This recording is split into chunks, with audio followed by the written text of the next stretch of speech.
கிறிஸ்துவுக்குள் அன்பான தேவனுடைய பிள்ளைகளே, ஆண்டவரும் உலக இரட்சகருமான இயேசு கிறிஸ்து இணையற்ற நாமத்தினாலே உங்கள் யாவரையும் வாழ்த்தி ஆசீர்வதிக்கிறேன். ஆண்டவருடைய நாமம் மகிமைப்படுவதாக. இந்த ஜூலை மாதம் 13ஆம் தேதி ஆண்டவர் எனக்கு என்னதான் மங்கள வார்த்தை வச்சிருக்கிறாருன்னு ஆசையோடு எதிர்பார்த்து கொண்டிருக்கிற தேவனுடைய பிள்ளைகளே, எடுத்து வாசிங்க. யோபுவின் புஸ்தகம் 8ஆம் அதிகாரம் 7வது வசனம் இப்படியாய் சொல்லுகிறது: உம்முடைய துவக்கம் அற்பமாக இருந்தாலும் உம்முடைய முடிவு சம்பூரணமாக இருக்கும். நிறைய பேர் காலையிலே எழும்பி உட்கார்ந்து எனக்கு ஒரு அற்பமான லெவலில் தானே நான் போயிட்டுருக்கிறேன், ஒரு முன்னேற்றத்தை காணோமே, ஏதோ 5 வருஷமாக அதே இடத்துல நிற்கிற மாதிரி நிற்கிறேனே, 10 வருஷமாக எனக்கு சம்பள உயர்வு இல்லையே, 15 வருஷமாக நான் வாடகை வீட்டில் தானே இருக்கிறேன், 8 வருஷமாக நான் தரித்திரத்தில் தானே கிடக்கிறேன், இப்படியெல்லாம் சொல்லி நிறைய பேர் யோசித்துட்டே இருக்கிறீங்க. இன்றைக்கி காலையில் ஆண்டவர் சொல்கிறாரு, கவலைப்படாத, ஆரம்பம் அற்பமாக தான் இருக்கும், ஆனால் முடிவு சம்பூரணமாக இருக்கும். ஒருவேளை நீங்கள் அற்பமான ஆரம்பத்திலே ரொம்ப நாள் நிற்கிறீங்கன்னா, அடுத்து அந்த சம்பூர்ணத்தை மடன்னு ஆண்டவர் செய்வார். தாவீதுடைய வாழ்க்கையிலே ரொம்ப வருஷம் ஆடு மேய்ச்சிட்டு தான் இருந்தான். அதுதான் அற்பமான ஆரம்பம். ஒரு குறிப்பிட்ட நாள் ஆண்டவர் அவனை அபிஷேகம் பண்ணின உடனடியாக மடன்னு அவன் உயர்ந்தான். ஒரு யுத்த வீரனாக, யுத்த வீரர்களுக்கு தளபதியாக, அதன் பிறகு ராஜாவின் மருமகன், அதன் பிறகு ராஜாவாக கர்த்தர் அவனை அபிஷேகம் பண்ணார். அப்போ பாருங்கள், ஆரம்பம் அற்பமாக தான் இருந்து எல்லாரும் அவனை ஏளனமாக தான் பார்த்தாங்க. அவங்க அப்பாவே அவனை மதிக்கலை. மற்ற சகோதரர்களுக்கு சாப்பாடு கொண்டு போகிறதுக்கு தான் அவனை யூஸ் பண்ணிகிட்டு இருந்தார். சகோதரர்களும் அவனுக்கு எதிர்மறையாக தான் இருந்தாங்க, அவனை அற்பமாக தான் பார்த்தாங்க. எதுக்கு சாப்பாடு கொடுத்தியா, போயிட்டே இருங்க, எதுக்கு நிற்கிற அப்படின்னு சொல்லிட்டு கேட்குற அளவில் அவனை எல்லாரும் சாதாரணமாக தான் பார்த்தாங்க. அது அற்பமான ஆரம்பம்தான். ஆனால் அவன் அதை அசட்டை பண்ணாமல் இருந்தான். அதனால் ஆண்டவர் அவனுக்கு சம்பூரணத்தை கொடுத்தார். அதனால தான் அற்பமான ஆரம்பத்தை எவனொருவன் அசட்டை பண்ண முடியும். அதை அசட்டை பண்ணாமல் இருந்தால் சம்பூர்ணமான உயர்வை கர்த்தர் தருவார். ஸோ நீங்கள் ஆண்டவர்கிட்ட கேட்கணும், ஆண்டவரே எனக்கு ஒரு சின்ன ஓப்பனிங்காவது திறந்து கொடுங்க. சிலர் பெருசாகவே கேட்டுட்ருப்பாங்க. கேட்குறது தப்பு இல்லை, கேட்டுட்டு பெருசு வந்தால் தான் போவேன்னு காத்திருந்துடாதீங்க. இந்த வசனத்தின்படி நான் சொல்லுகிறேன், ஒன்றும் இல்லாததுக்கு இதாவது அப்படின்னு சொல்லி நினைக்கலாம்.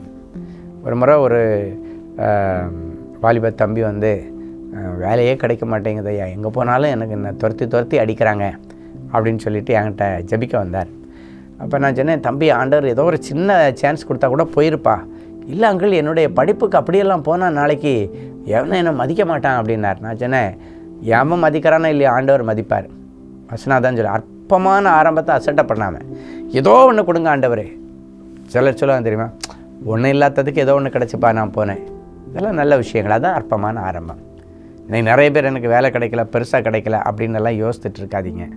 என்னுடைய வியாபாரம் ரொம்ப மட்டமாக இருக்குது, ரொம்ப கம்மியாக இருக்குது வருமானம், ரொட்டேஷனே இல்லை, இல்லைன்னா லாபமே இல்லை, ஏதோ ஓட்டிகிட்டு இருக்கிறேன் அப்படின்ற மாதிரி நீங்கள் இருந்தீங்கன்னா, இன்றைக்கி இந்த வசனத்தின்படி உங்களை ஆசீர்வதிக்கிறேன். ஆரம்பம் உனக்கு அற்பம்தான், முடிவு சம்பூர்ணமாக இருக்குது. சில நேரங்களில் ஆண்டவர் நம்மளை டெஸ்ட் பண்ணுறதுக்காகவே அந்த அற்பமான ஆரம்பத்தை கொஞ்ச நாள் கண்டினியூ பண்ணுவார்.